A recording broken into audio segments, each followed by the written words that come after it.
Խմբակցությունների, տեսեք, խմբակցությունների ղեկավարներն են որոշում, խմբակցությունն է որոշում, այլ ոչ թե ազգային ժողովի նախագահը։ Ասում համաձայնագրին վերադառնալ, ասում եք ավարտին են մոտենի բանակցությունները, համաձայնությունները, սակայն աշխարհը քաղաքական համատեքստը կարծես մենք չնկատենք, ասենք դիրքային իրադարձությունները, Հերմիադու Ամերիկայի եւ Ռուսների միջև բանակցությունները ավարտվում են առանց մեծ խաղացողների որոշումների, կարող են համաձայնություն կայացնել։ Այդ ուզում եմ աշխարհական համատեքստը նկատի ունենալ,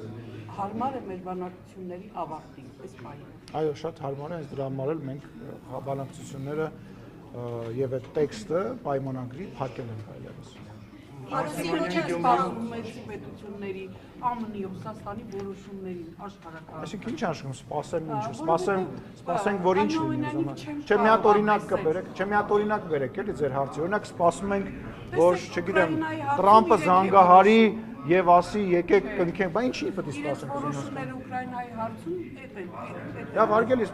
մենք մեր հարևանի հետ ուզում ենք խաղաղության պայմանագիր կնքենք։ Հիմա ես El Riyadh-ի բանակցություններին ինչի սպասեմ։ կարող ենք Ես չգիտեմ, Ադրբեջանը եւ Հայաստանը կարծում եմ այդքան ուժ ունեն, որ ինքնուրույն որոշեն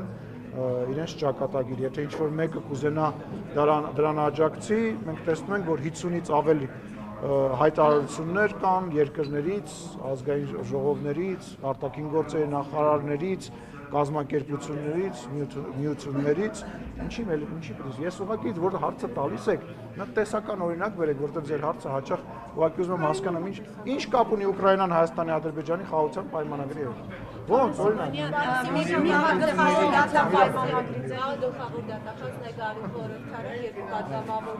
Անձնախարությունից ընկելու միջնորդությամբ կա արդեն որոշում ոնց եք քվեարկելու եւ ինչու հիմա առաջացավ նման միջնորդության անհրաժեշտությունը։ Ոնց է դա ինչու հիմա պետք է առաջանա։ Գործի հետ կապված 7 տարվա վաղեմության գործ է Հովիկ Աղազարյանի։ Տեսեք, ես այդ մանրամասն չգիտեմ։ Հիմա տեսեք, եթե Տան Մարկարյանը օրինակ մասնակցեր ինչ որ ընտրությունների, պետք է ասեիք, ահա, ընտրությունների է մասնակցում, դրա համար հիմա եղավ։ Հիմա որևիցե բան չի կատարվում, ասում եք ինչի եք հիմա բանանում։ Դե ինչ կապ ունի, ուզում հասկանամ այդ բաները, որ ուզում եք կապեք միշտ չի, հա, լինում է որ տենց ինչ որ նպատակ են ունենում, չեմ բացառում, պատմության մեջ եղել է որ նման բան եղել, բայց ինչ եք ուզում կապեք այն բանը, ասենք հարյուրավոր, հազարավոր մարդկանց զանգում են, ասում են, գիտեք ինչ, ձեր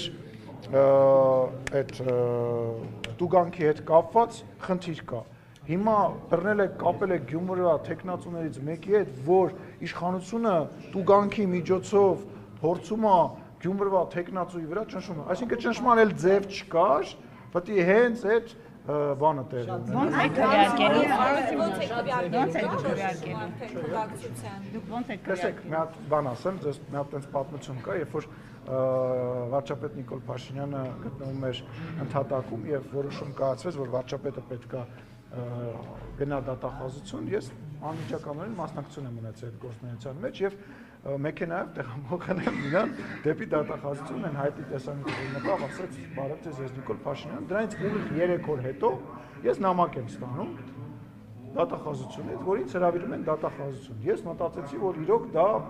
երևի վերաբերում է նրան, որ արդեն ես տարել եմ դրա հետ կապված, երևի Նիկոլ Փաշինյանի հետ կապվածը, պարզվեց իմ մոտ էլ էլի տուգանքի հետ, իմ ՍՊ-ի տուգանքի հետ համընկավ, բայց մինչև ես գնացել հասել եմ դատախազություն, ես վստահ եմ եղել, որ դա կապված է 3 օր առաջ Նիկոլ Փաշինյանի դատախազության մոտ հասցնել։ Ուստի եկեք ֆիքսենք, որ միշտ չի, որ դա կապ է ունենում։ Իսկ քվեարկության հետ կապված, երբ որ դատախազը կգա կներկայացնի, երեք մեր մոտ տենց թեթև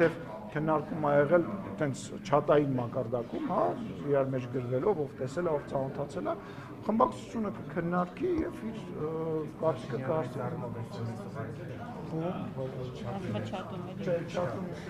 Աղազարյանը լուրջ բաց ինքը իր չաթ ունի, որտեղ ինքը Աղազարյանը լուրջ բացահայտում